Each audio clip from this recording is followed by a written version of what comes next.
majina mimi naitwa Samuel Mwekenda, ni afisa michezo manispaa ya Singida. Kwanza nashukuru sana kwa mchezo mzuri wa leo ambao ulikuwa ni ufunguzi wa ligi ya wilaya. Lakini jambo kubwa la msingi pia tuweze kupongeza kwa kiasi kubwa sana kwa mdhamini aliyejitokeza kudhamini ligi. Ni miaka mingi sana tumeweza kukosa watu wa aina hii ambao wameweza kuhakikisha kwamba wanasimamia na kudhamini ligi. Kwa hiyo natoa pongezi kubwa sana kwa wadhamini ambaye ni Bwana Disam. Lakini kikubwa sisi kama serikali bado tuna jukumu kubwa sana la kuhakikisha kwamba tunatengeneza mazingira mazuri kwa wadhamini kuweza kuhakikisha kwamba wanajitokeza na kuweza kudhamini ligi zetu. Lakini moja la msingi, kwanza sisi la msingi ni kuwepo kwa vilabu. Hilo ni ushawishi mkubwa sana ambao unakuwepo, kwa sababu mdhamini anahitaji vilabu vilivyo hai ili ajue anapoweka pesa ni wapi. Kwa sisi kwanza la msingi ambao tunalifanya ni kuhakikisha kwamba kuwepo kwa vilabu na uhai wa vilabu, manake mpira huo unachezwa katika maeneo yetu ambao kasi kubwa hilo sisi tumefanikiwa. Lakini jambo la pili ni kuweza kuhakikisha ligi nyingi zinachezwa, kwa sababu mdhamini mara zote anataka sehemu ambayo itakuwa ni active, kwa maana zile ligi zitakuwa zinachezwa. Kwa hiyo anapokuwa anafanya matangazo yake, maana kwa kiasi kubwa watu wanafuatilia. Lakini pia tumetengeneza mazingira mazuri na nyinyi waandishi wa habari. Tunashukuru mmekuwa ni watu wa sehemu kubwa sana kuhakikisha kwamba mnazitangaza ligi zinazochezwa. Sasa mdhamini akiona mara kwa mara anaona ligi zinarushwa, zinatangazwa, kwa maana anajua kabisa hapa ni sehemu ambayo nikiweka mimi naweza nikafanya biashara yangu.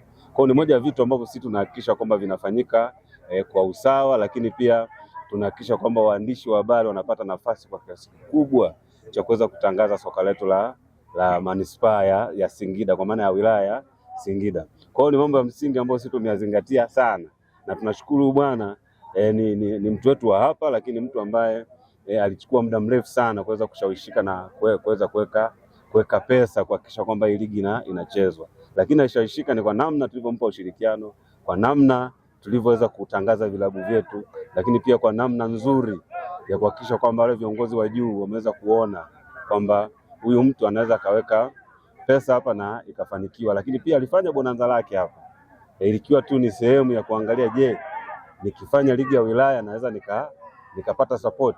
Ile bonanza limpa tu picha nzuri ambayo ndio likamshawishi kazi kubwa, akaamua sasa kuweza kuweka hela kwenye ligi ya wilaya. Kwanza jambo la kwanza sisi kama serikali mpaka sasa zipo kwenye ulinzi salama, kwa sababu jambo la kwanza sisi tunaliangalia ni kuhakikisha kwamba anapotaka kufanya zile shughuli zake. Kwa mfano hata anapofanya hivi amekuja muomba vibali kwetu sisi kama serikali. Aliomba vibali kwa sababu tunajua hizi ligi utaratibu ni lazima kwamba uombe vibali, tuangalie ni mdhamini wa aina gani, lakini pia tuangalie je, zawadi anazotoa ni za aina gani, lakini pia je, tuangalie kama ni issue ya waamuzi nani analipa. Kwa hiyo ni vitu ambavyo sisi kwa kasi kubwa amekuja kwetu, tumeangalia hicho kifanya, tumeangalia pesa aliyoiweka, tumejiridhisha. Kwa moja kitu ambacho sisi kikubwa cha kuhakikisha kwamba watu wanapata nafasi ni kuwapa vibali vya kuhakikisha kwamba wanadhamini hizi ligi. Hilo ndo la msingi kubwa tunafanya sisi kama serikali. So hatui sehemu ya kikwazo, sehemu ambazo tunaona ana changamoto sisi tumekuwa sehemu ya kumshauri. Kwa kuna maeneo mengi ambayo sisi tulimshauri, hususan kwenye maeneo ya kudhamini, lakini pia maeneo ya kuwa wawazi, na mtaona huyu bwana amekuwa muwazi sana kuanzia mwanzo mpaka mwisho. Hata nyinyi waandishi wa habari mtakuwa mashahidi katika rekodi yenu ya kufanya kazi yenu, hamje kufanya kazi ya mpira ambao mmefanya kwa uwazi kwa kiasi hiki toka bwana ameweza kuweka pesa.